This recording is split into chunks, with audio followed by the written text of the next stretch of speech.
Existe una trampa psicológica muy común en la práctica clínica. Digamos que un analista implementa una intervención nueva, un sistema de economía de fichas para reducir disrupciones en un salón de clases. Ujú, un clásico. Exacto. Y bueno, 2 semanas después, las disrupciones caen a la mitad. Todo el equipo celebra, documentan el éxito, y pues todos asumen que el sistema de fichas fue la cura mágica. Claro, se ponen la medalla sin pensarlo mucho. Tal cual. Pero, nadie se detiene a considerar si en esas mismas 2 semanas el estudiante empezó a dormir mejor, o si cambió algo en su casa, o si solo fue maduración natural. El cerebro humano está como programado para ver causalidad donde a veces solo hay una correlación temporal. Sí, totalmente. Y el sesgo de confirmación es el mayor enemigo del rigor científico aquí. O sea, asumir que una intervención provocó el cambio solo porque pasó antes del cambio es una falacia lógica gigantesca. Sí, post hoc ergo propter hoc, ¿verdad? Exactamente. La maduración natural, los eventos externos o incluso solo el hecho de saber que te están observando pueden alterar drásticamente una variable dependiente. Claro. Y sin un mecanismo sistemático para aislar nuestra variable independiente, que pues es la intervención, de todo ese ruido ambiental, la práctica clínica termina siendo básicamente un ejercicio de adivinanza. Glorificado, pero adivinanza al fin. Bueno, vamos a desempacar esto porque, precisamente para desarmar esa adivinanza, es que hoy hacemos esta exploración a fondo del estándar de punto 9 del análisis aplicado de la conducta. Así es, la aplicación de diseños experimentales de caso único. Exacto. Y bajo el marco de Behavioral Intelligence y toda esta filosofía clínica que impulsa entrenamientos como los de Amethyst Therapy Services, la meta no es simplemente memorizar intervenciones de un manual. No, para nada. El nivel clínico de élite exige poder probar, de forma irrefutable, que existe una relación funcional. Sí, probar que tu intervención funciona. Así que vamos a decodificar cómo se selecciona, cómo se implementa y cómo se interpreta el diseño adecuado. Y nos vamos a basar en textos fundamentales como el de Cooper, Heron y Heward, y en varios escenarios de práctica. Me parece perfecto. Y si conectamos esto con el panorama general, demostrar esa relación funcional significa construir un argumento visual y estadístico inquebrantable. Ujú. Un experimento, o sea, ya quitándole toda la jerga técnica, es simplemente una comparación cuidadosa bajo diferentes condiciones. Elegir tu diseño experimental es elegir el argumento lógico que vas a usar para defender que tú causaste ese cambio. ¡Wow! Elegir tu argumento lógico. Me gusta cómo suena eso. Pues entremos de lleno al diseño que la literatura defiende como el argumento más fuerte y contundente para aislar variables. El diseño de reversión. El famoso ABAB. Ese mero. Y la estructura aquí se basa en 3 pilares de la lógica experimental, que son la predicción, la verificación y la replicación. Ajá. O sea, la fase A inicial establece la predicción. Si la conducta está estable, predecimos que sin intervención va a seguir igual. Luego metemos la fase B, la intervención, y vemos si los datos se desvían de esa predicción. Claro, pero ahí hay un detalle crítico. La verdadera tensión científica ocurre después. O sea, esa fase A y fase B iniciales solo nos dan un diseño AB. Que es correlacional, ¿no? Exacto. Es correlacional y súper vulnerable a variables extrañas. Para demostrar control experimental real, el analista tiene que retirar la intervención, o sea, volver a las condiciones de la fase A. Quitar el tratamiento. Sí, y aquí es donde ocurre la verificación. Si el comportamiento regresa a los niveles que tenía antes, verificamos que nuestra predicción original era correcta. O sea, verificamos que el ambiente sin intervención es lo que mantiene la conducta en ese nivel. Tal cual. Y finalmente, reintroducimos la fase B. Si la conducta vuelve a cambiar en la misma dirección que la primera vez, ¡pum!, logramos la replicación. Ahí sellamos la relación funcional. El texto de Cooper ilustra esto súper bien con un estudio ya clásico de Romaniuk y su equipo por ahí del 2002. Analizaron estudiantes que tenían conductas problemáticas mantenidas por el escape de tareas en la escuela. Sí, un estudio brillante. El diseño ABAB fue literalmente el motor de esa investigación. Claro, porque en la línea base, la primera condición A, los estudiantes no podían elegir su tarea, y en la fase de intervención, la fase B, sí se les daba a elegir, pero sin dejarlos escapar si se portaban mal. Y los datos de ese estudio, o sea, las rutas visuales son clarísimas. Durante las fases sin elección, las conductas de escape eran súper consistentes y altas. Ajá. Pero al meter la elección, las tasas caían en picada. Y luego, al retirar la elección en la segunda fase A, la conducta volvía a dispararse. Y al reintroducirla, caía otra vez. Es una demostración intrasujetos clarísima, donde la persona es su propio control. O sea, es como un interruptor de luz. Si lo enciendes, que sería la B, y hay luz, y lo apagas, la A, y hay oscuridad, y lo repites. Sabes sin duda que el interruptor controla la luz. Exacto. Sabes que funciona. Pero, a ver, aquí me surge un conflicto inmediato al pensar en esto en el mundo real.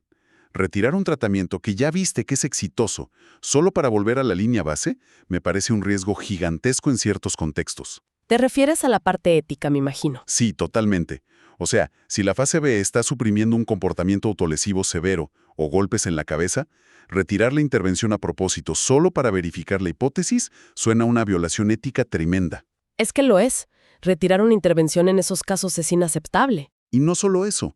¿Qué pasa con las intervenciones que enseñan una habilidad nueva? Digamos que en la fase B alguien aprende a andar en bicicleta o enseñamos a leer a un niño. No hay forma de volver a la fase A. ¡Claro! El cerebro no desaprende a leer solo porque le quitas el programa de lectura. Exacto.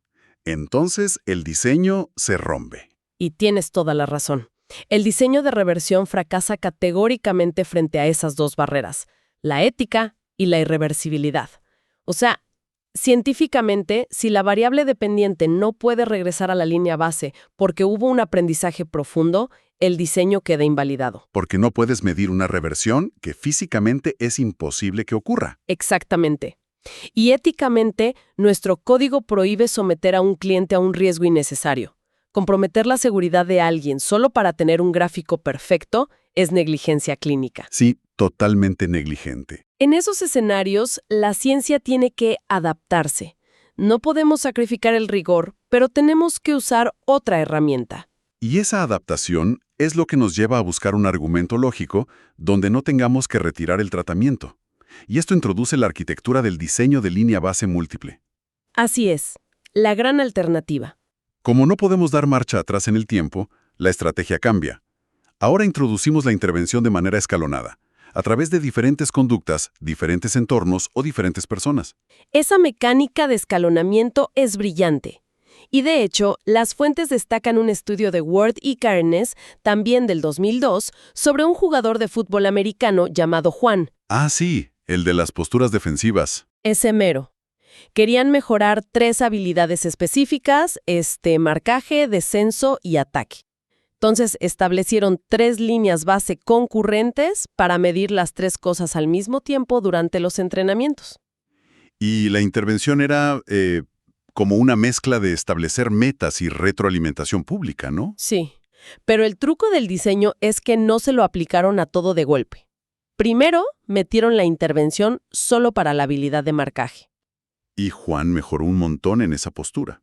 Mientras que las gráficas de descenso y ataque seguían planas, estables en su línea base original. Exacto. Luego, semanas después, aplicaron la intervención al descenso. Y solo en ese momento esa ruta de datos empezó a subir. Y el ataque siguió en línea base hasta que por fin le tocó su turno. O sea, el control experimental se demuestra porque cada conducta cambia única y exclusivamente cuando la intervención entra en contacto con ella. Es como usar un quitamanchas milagroso nuevo. A ver, explícame eso. Digamos que tienes una camisa muy sucia.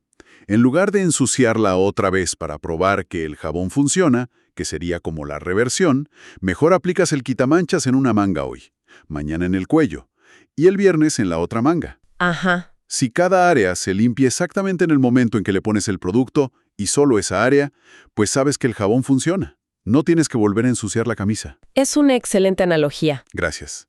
Pero, o sea, aquí tengo un pero. ¿No es esta una forma un poco más débil de probar nuestra teoría? Porque al final estamos asumiendo cosas sobre las otras manchas o las otras conductas. Tienes un punto muy válido. Y esa es la debilidad inherente de este diseño, a diferencia del diseño de reversión, donde verificamos el efecto directamente en la misma conducta. Aquí en la línea base múltiple, la verificación es inferida. O sea, suponemos lo que hubiera pasado. Exacto. Inferimos que, por ejemplo, si no hubiéramos intervenido en el ataque de este jugador, habría seguido en línea base basándonos en cómo se comportó mientras interveníamos en el marcaje. Ya. Pero, para que esta inferencia sea válida científicamente, las conductas tienen que ser funcionalmente independientes. O sea, que si mejoro una, no se mejore la otra por accidente. Tal cual. Tienen que ser independientes, pero lo suficientemente similares como para responder a la misma intervención. Es un equilibrio delicado. Sí, me imagino que en la práctica es difícil de calibrar. Además, este diseño requiere muchísimo tiempo. Tienes conductas esperando en línea base por semanas. Sí, hay un costo de oportunidad enorme ahí. Entonces, ¿qué pasa cuando la prioridad clínica es la velocidad? Cuando necesitamos saber cuál de varias intervenciones funciona mejor y lo necesitamos para ayer. Bueno, ahí la arquitectura cambia por completo. Pasamos al diseño de tratamientos alternantes, que también vas a encontrar en los textos como diseño multielemento. Aquí es donde se pone realmente interesante, porque nos alejamos de esas esperas larguísimas y entramos en una alternancia rapidísima de condiciones. Exacto. La velocidad es la clave aquí. Las fuentes detallan que puedes alternar 2 o más tratamientos por días, por sesiones, o a veces hasta en el mismo día. Sí, hay un estudio clásico que mencionan donde evalúan la ortografía en unos estudiantes. Comparan una condición donde la recompensa es tiempo de juego contra otra de no juego. Y aquí no buscan tendencias largas, buscan el fraccionamiento. El fraccionamiento. Esa es la palabra mágica. Es la firma visual del control experimental en este diseño. Al graficar los 2 tratamientos al mismo tiempo, lo que buscas es una separación vertical consistente entre las líneas. O sea que no se crucen. Exacto. Si las líneas se cruzan todo el tiempo, los tratamientos tienen efectos iguales, o sea, no hay diferencia clara. Pero si la ruta de juego siempre está alta y la de no juego siempre baja, esa distancia vertical prueba que una es superior a la otra. Sin necesidad de retirar nada a largo plazo. Es como una cata de café a ciegas. Si quiero saber qué marca me da más energía, no tomo la marca A todo enero y la B todo febrero. Alternas rápido. Claro, lunes tomo la marca A, martes la B, miércoles la A. Si mi productividad siempre es altísima los días de la marca A, el fraccionamiento es evidente. Pero a ver, tengo un pushback crítico aquí. Si el lunes me tomo un café que tiene niveles absurdos de cafeína, el tratamiento A, ¿no es súper probable que el insomnio o la alteración me arruinen el martes bajo el tratamiento B? O sea, ¿que se contamine? Exacto. Los efectos no desaparecen a la medianoche por arte de magia. Ese fenómeno que describe se llama interferencia por tratamientos múltiples. Y te doy la razón, es la mayor vulnerabilidad de este diseño. En psicología lo vemos mucho como contraste conductual. ¿Cómo así? Digamos que el lunes un cliente recibe un nivel de reforzamiento altísimo con la intervención A. Si el martes le das una contingencia moderada con la intervención B, el martes se va a sentir como un castigo en comparación. Claro, porque el lunes estuvo increíble. Exacto. Entonces el martes la conducta baja. Pero no baja porque la intervención B sea mala, sino por el efecto de contraste que dejó el lunes. Ese derrame te puede llevar a descartar intervenciones que en realidad sí funcionarían si las aplicaras solas. Entonces, ¿cómo le hacen los clínicos de élite para purificar estos datos? La solución de manual, y la que usan los expertos, es incluir una fase final donde solo se aplica el tratamiento que resultó ganador. Ah, para aislarlo. Exacto. Una vez que el fraccionamiento inicial te muestra que la intervención A es superior, suspendes la alternancia y aplicas solo la intervención A por un periodo largo. Así verificas si el efecto se mantiene real sin el ruido o el contraste de la otra intervención. Tiene todo el sentido del mundo. Ahora, hasta el momento hemos hablado de encender o apagar conductas, o de introducir habilidades nuevas o comparar tratamientos. Ajá. Pero hay otro escenario. ¿Qué pasa si la persona ya sabe hacer la conducta? O sea, la habilidad ya está en su repertorio y solo necesitamos que la haga con más frecuencia o por más tiempo. Bueno, para moldear esos hábitos paso a paso, las fuentes introducen el diseño de criterio cambiante. Y la mecánica aquí es súper distinta. No introduces ni quitas variables de golpe. Ajustas gradualmente los requisitos para obtener el refuerzo, ¿no? Exactamente. Estableces tu línea base Y luego defines fases sucesivas. Cada fase tiene un criterio un poquito más exigente para conseguir la recompensa. Pero la regla de oro aquí, el requisito absoluto, es que la conducta ya tiene que existir. Usas para que alguien que ya hable más fuerte o más seguido. Tal cual. Y el ejemplo clásico de los textos es el de una niña con su mesada. O sea, ella ya sabe cómo poner su ropa sucia en el cesto. Pero casi no lo hace. Exacto. Entonces, en la primera fase de intervención, le dices que para ganar su mesada solo tiene que poner la ropa en el cesto 2 días a la semana. Cuando domina eso, le subes la barra a 3 días. Y luego a 5. Es idéntico a entrenar para un maratón. No pasas de correr 0 a 40 kilómetros de un día para otro. No, te mueres. Literal.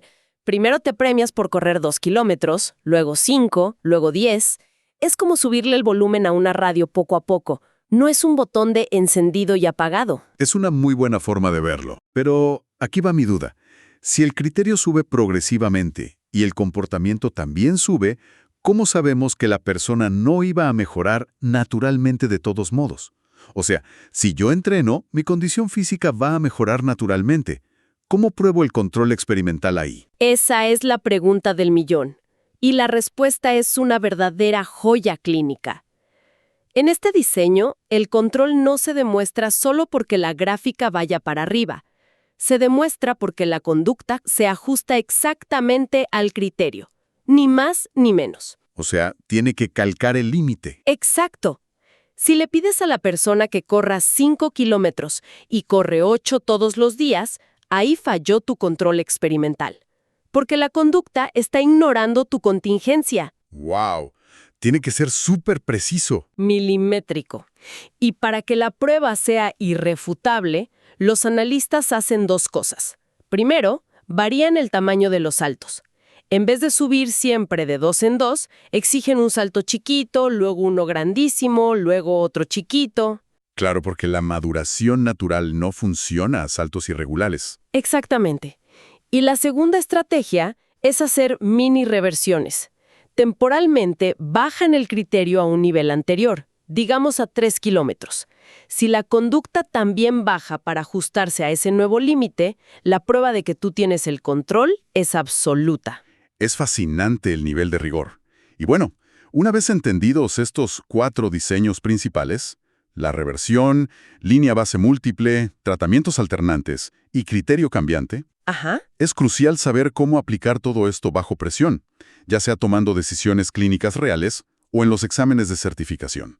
Porque las guías de estudio mencionan un montón de trampas. Uy, sí, y el error más común y más grave es seleccionar un diseño reversible para una conducta peligrosa. Lo de la ética que hablábamos. Exacto. Si ves una pregunta o un caso de autolesiones y eliges el diseño ave-ave, estás demostrando que no entiendes el código de ética. Otro error que mencionan mucho es conformarse con un diseño AB. O sea, ven la línea base, meten la intervención, el cliente mejora y ya, declaran victoria. Sin replicación, eso no es ciencia, es una anécdota. Es un cuento con números, tal cual. También pasa mucho que confunden querer comparar intervenciones y terminan eligiendo línea base múltiple en lugar de tratamientos alternantes. Entonces, ¿qué significa todo esto? Que las herramientas ahí están, pero las respuestas correctas en el examen y en la vida siempre dependen de adaptar el diseño a la naturaleza de la conducta y al contexto ético del cliente. Es que el analista es el artesano. Y lo fascinante aquí es que los clínicos de élite no son solo aplicadores de manuales, no solo implementan intervenciones. Diseñan sistemas. Diseñan sistemas experimentales enteros que son capaces de demostrar causalidad. Un buen gráfico no solo te dice que el cliente mejoró, te prueba de forma irrefutable por qué mejoró, permitiendo que todas tus decisiones se basen exclusivamente en los datos. Es la esencia misma de la inteligencia conductual. Dejar de adivinar y empezar a probar. Y hablando de no adivinar, hay un último concepto súper rápido que las fuentes mencionan y que no quiero dejar fuera, para que quienes nos escuchan se queden pensando. A ver, suéltalo. La regresión estadística hacia la media. Eso suena intenso. Es un reto gigantesco para la interpretación visual. Básicamente, la matemática dice que las conductas extremas tienden, por naturaleza, a regresar a su promedio normal con el paso del tiempo, sin importar lo que hagas. Claro. El problema es que en la práctica, las familias o las escuelas suelen pedir ayuda justo en el pico más extremo de una crisis conductual. O sea, cuando la conducta está en su punto más alto e inestable. Y si metes la intervención exactamente ahí, Probablemente la conducta va a bajar de forma natural en las semanas siguientes. Por pura estadística. y el analista incauto va a ver la gráfica bajando y va a decir, soy un genio, mi intervención funcionó. Exacto. Va a asumir que tiene control experimental cuando en realidad solo fue la naturaleza volviendo a su equilibrio estadístico. ¡Qué locura! O sea, ¿cómo sabemos entonces que nuestro hermoso gráfico es un triunfo real y no solo estadística? Pues ese es el recordatorio perpetuo de que el rigor no puede parar. Tienes que replicar, tienes que aislar variables, no te puedes confiar. Me encanta. Nos deja con esta inquietud de que la vigilancia y el pensamiento crítico son literalmente el motor del cambio conductual verdadero. Ha sido un análisis a fondo espectacular. Gracias a quienes nos acompañaron a desempacar esto hoy, a seguir observando y a seguir midiendo.